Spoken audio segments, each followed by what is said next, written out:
Hi, English mariner John Strong. Hi, Anthony Carey, 5th Viscount of Falkland. I would very much like for you to go to Chile and locate the wreck of a Spanish treasure ship for me. Okay.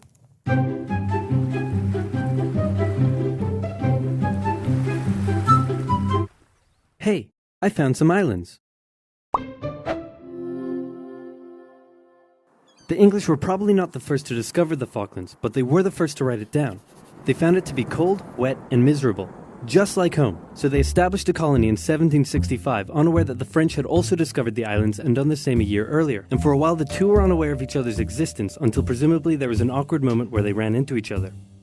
Then the Spanish showed up and told the French that a couple hundred years earlier the Pope drew a line on a map and said all of this belongs to Portugal and all of this belongs to Spain, and that the island was in Spain's territory and they would like the French to hand over their settlement. Now, since the two were good friends and Spain was willing to pay in cash money, the French obliged. But since they were still a little bitter about the recent 7 Years' War thing, they made sure to warn the Spanish not to let those dirty English on the other side of the island take over. So Spain went over to the English and explained, "Pope, line on map, Spain's island." And the English said, "Yeah, right, this is our island." But the Spanish had more guns, so they kicked them off anyway.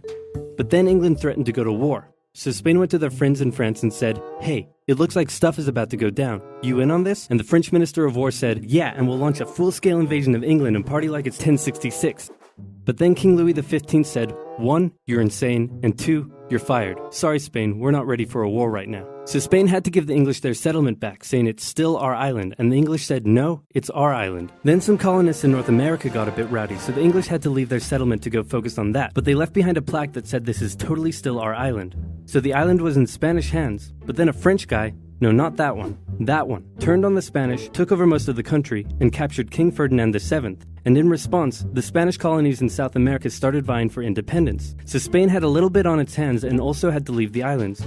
And for a couple decades, the islands were left uninhabited except for the penguins, some fishermen, and the gauchos, which are basically like cowboys but cooler and Spanisher.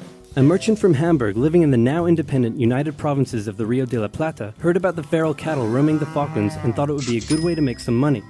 So he got permission from both Buenos Aires and the British government to set up trade there as a private venture. Some American ships came down and began hunting whales and seals around the islands, and Vernet wasn't too happy about it. So he asked Buenos Aires for some military assistance in defending the islands, but Buenos Aires said, meh, do it yourself, gave him some weapons, and appointed him governor of the islands. So he seized the US ships and arrested their crews. In response, two things happened. First, America came down and said, nice settlement you have there, would be a shame if someone destroyed it.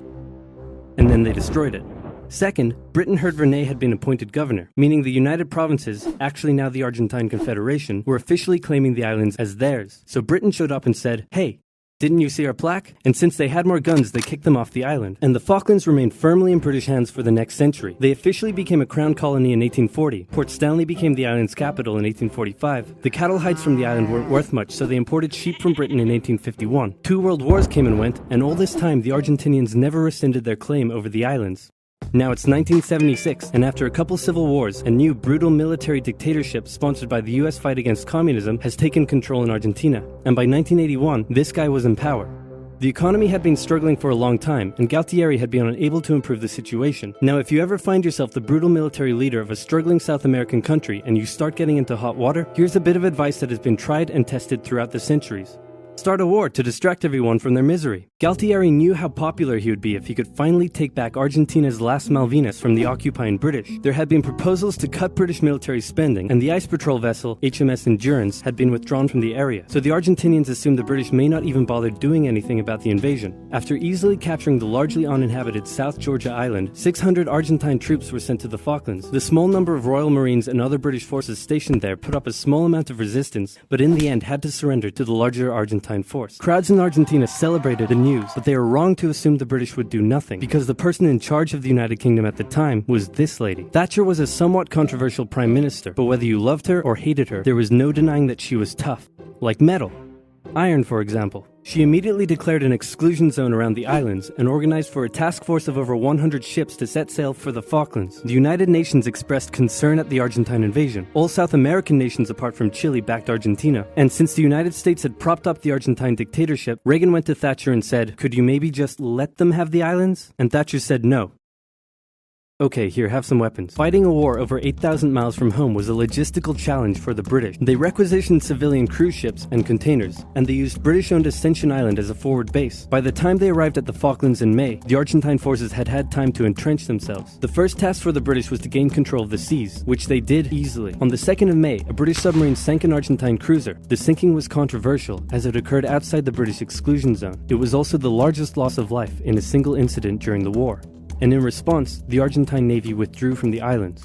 The next task for the British was to gain air superiority. While the Argentine Air Force controlled the skies, they were able to inflict considerable damage on the Royal Navy below. Days after the sinking of the General Belgrano, 2 Argentine super-étendards carried out a raid on the HMS Sheffield and sank it with an Exocet missile. For weeks, the Argentine Air Force would continue to carry out raids and inflict heavy casualties on the Royal Navy, with British Sea Harriers doing their best to take out as many of the Argentine aircraft as they could. While the battle in the skies raged on, San Carlos was chosen as the best landing site for the British ground forces. An SAS raid took out Argentine defenses on Pebble Island, and the HMS Alacrity sailed through Falklands Sound to flush out any Argentine supply ships. The landings began on May 21st, with Argentine aircraft carrying out full-scale raids on the task force ships taking part in the landing, damaging several and sinking a few. But anti-aircraft cannons and Sea Harriers shot down many of the aircraft in what became a major turning point for air superiority, and a beachhead was successfully formed. Then the ground troops began their movements out of San Carlos, across the north towards Stanley, and south toward the Argentine stronghold at Goose Green. In the following battles, a clear trend emerged. The Argentine conscripts put up a good fight, and with the rough, muddy terrain, the war was by no means easy for the British. But with highly skilled Royal Marine commanders and parachute regiment troops, the British would often find themselves taking on larger numbers of Argentinian soldiers, but would still come out victorious with minimal casualties. The 14-hour-long battle for Goose Green commenced on the night of May 28th. The battle ended in a decisive British victory, with over 900 Argentinians surrendering. Then, with 5,000 reinforcements arriving from the 5th Infantry Brigade, the British started preparing for their final assault on Stanley. In a series of hard-fought battles, they took control of the hills and mountains surrounding the town, as the Argentine forces withdrew, with British ships shelling their positions from offshore. Utterly surrounded, on the 14th of June, the Argentinians surrendered, and the war was over.